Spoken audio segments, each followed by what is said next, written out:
Hand writing analyse ചെയ്യുന്ന trainer ആണ്, expert ആണെന്നൊക്കെ പറഞ്ഞു. അപ്പൊ എന്തായാലും നമ്മൾ കുറച്ച് ഹാൻഡ് റൈറ്റിംഗ്സ് ഇവിടെ കളക്ട് ചെയ്ത് വെച്ചിട്ടുണ്ട്. എന്നിട്ട് നമുക്ക് എന്തായാലും വരൂ, അശ്വതി വരൂ. ഓക്കെ, അപ്പോ ഇതാണ് നമ്മുടെ ഹാൻഡ് റൈറ്റിംഗ് സ്പെഷ്യലിസ്റ്റ് അശ്വതി.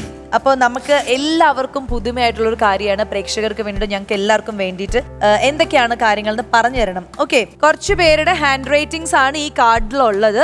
അപ്പൊ അശ്വതി അത് നോക്കി പഠിച്ചിട്ട് എങ്ങനെയാണ് എന്നുള്ളത് മനസ്സിലാക്കിയിട്ട് നമ്മൾ പിന്നെ വീഡിയോ വാളിൽ കാണിക്കും. വീഡിയോ വാളിൽ നോക്കിയിട്ട് നമുക്ക് ഓരോന്നും എന്താണെന്ന് പറഞ്ഞു തരും. അതിനുശേഷം ഞാൻ പറയാം ആരുടെ എന്തൊക്കെയാണെന്നുള്ളത്.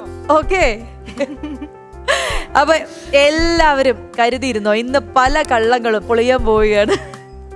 ശരി, അപ്പൊ നോക്കിക്കോളൂ, ഡിസ്റ്റർബ് ചെയ്യുന്നില്ല. മലയാളമാണ് വന്നിരിക്കുന്നത്, വായിച്ചോ.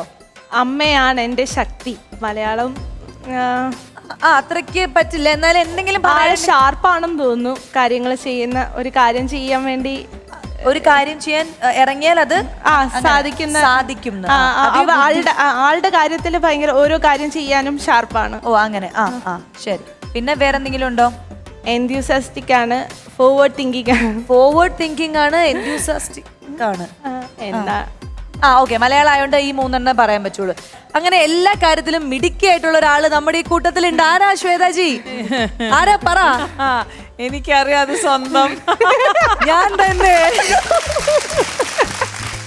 ഞാൻ പേടിച്ചു. എന്റെ ഹാൻഡ് റൈറ്റിംഗ് ഇവിടെ നിന്ന് തുടങ്ങി ഇങ്ങനെ ഇരിക്കുന്നോണ്ട് ഞാൻ വിചാരിച്ചു ഈ കുട്ടി ജീവിതത്തിൽ എല്ലാം വളഞ്ഞ വഴി സ്വീകരിക്കുന്ന ഒരാളാണോ എന്ന് പറയുന്നു ഞാൻ പേടിച്ചു. പക്ഷെ കുഴപ്പമില്ല. എനിക്കങ്ങ് ഇഷ്ടമായി. കുറച്ച് വളഞ്ഞാലും കുഴപ്പമില്ല, കുറച്ച് വളഞ്ഞാലും എന്റെ കാര്യങ്ങളൊക്കെ കറക്റ്റ് ആയിട്ട് പോകുന്നോണ്ട് എനിക്ക് സന്തോഷമുണ്ട്. ശരി, അപ്പൊ എന്റെ കാര്യം അങ്ങനെ വളരെ ക്ലിയർ ആയിട്ട് കറക്റ്റ് ആയിരുന്നു. വളരെ സത്യസന്ധമായിട്ട് പറഞ്ഞു. ഞാൻ ഷാർപ്പാണെന്നുള്ള കാര്യത്തിൽ തന്നെ ഞാൻ വീണു. അപ്പൊ ഇനി അടുത്തതാരെ നോക്കാം.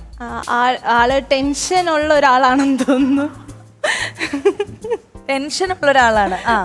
പൊതുവേ ഈ അവരവരുടെ കാര്യത്തിൽ ഭയങ്കര ഇതായിട്ടുള്ള ഒരാളായിരിക്കും. സെൽഫിഷ് എന്നാണോ? സെൽഫിഷ് എന്നല്ല, സെൽഫിഷ് പോലത്തെ ഒരു എന്തൊരു സ്വഭാവം.